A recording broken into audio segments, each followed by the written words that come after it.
I'm a member of Google's Webmaster Support team. You may be watching this video because you recently learned that your site has been hacked, also known as being compromised.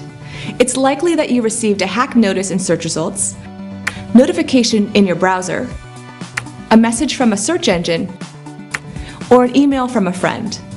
Whether you run a large multinational business site, a government site, or your personal blog, having your site compromised is one of the hardest predicaments we, as site owners, will ever face. The good news is that recovery is certainly possible. In fact, a nonprofit organization called Stop Badware reports that their tools and information have helped over 130,000 websites become de-blacklisted, with the malware warning removed in the last 3 years. In tandem with groups like Stop Badware, my Webmaster Support team and I hope to help you recover your hack site. There are two primary approaches to recovery: doing it yourself if you're tech savvy, or finding trusted experts if you feel the technical tasks are outside your scope. If you're not sure which approach to take, the next step in our Help for Hack Sites can help you determine which route is most appropriate. It may not be easy, but once you, either by yourself or with the aid of your support team, can identify the vulnerability, fix the problem, and complete the review process, your site may return online even more robust. Now that we all understand that recovery is possible, let's back up for a moment and talk about what it means for a site to be hacked. Let's journey into the past and imagine your site happily providing good content or a great service to users. Unfortunately, while the site seems perfectly healthy, in reality, it has a vulnerability.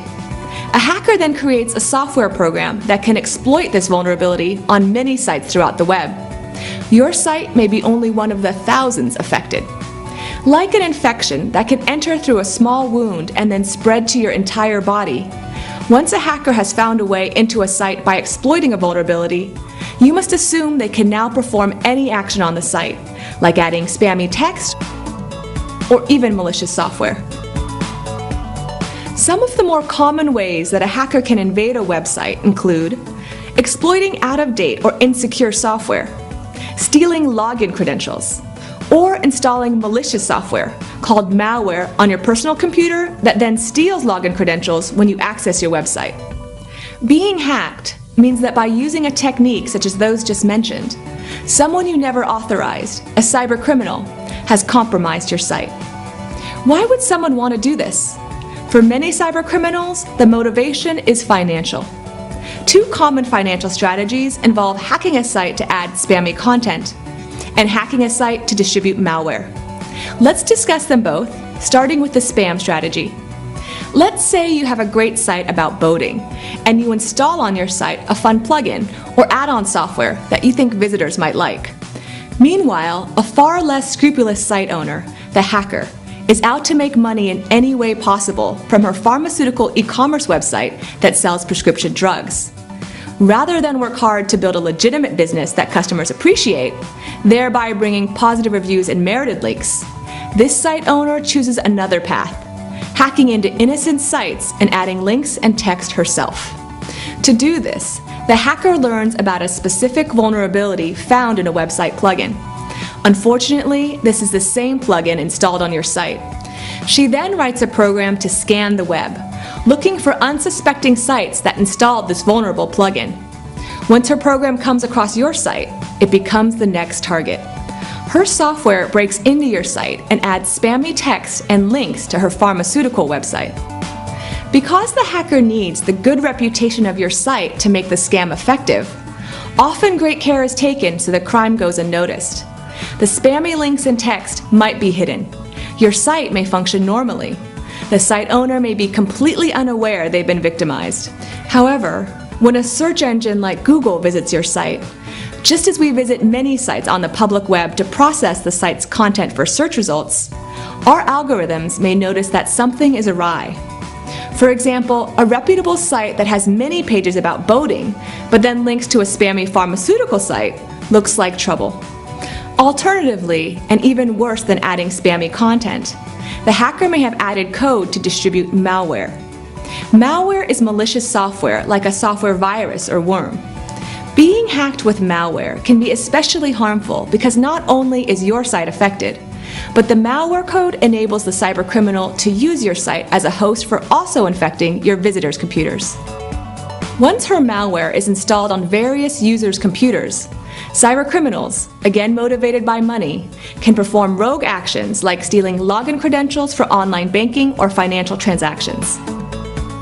Because being hacked, either with malware or with spammy content, can be dangerous to users, at Google we use a variety of automated tools to detect the common signs of hacked sites as quickly as possible. It's extremely unlikely that your site was a false positive. When we detect something suspicious, we'll add a notification to our search results to alert you as well as protect searchers. We'll also do our best to contact you via your Google Webmaster Tools account. In addition, we'll often send emails to relevant addresses that might reach the right contact, regardless of whether they have a Webmaster Tools account.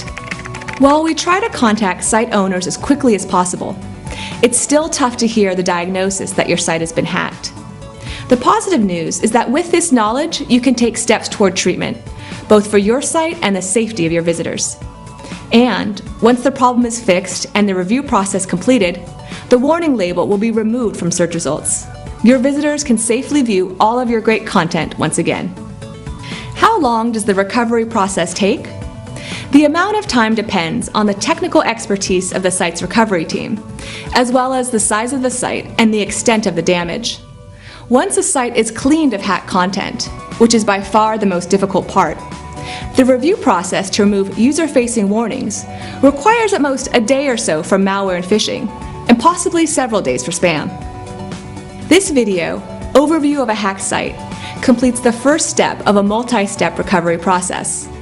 Next is to determine the best approach to remedy your site, whether that's using your own technical skills or garnering help from specialists. We'll discuss these options in our next step in Help for Hacked Sites. See you there.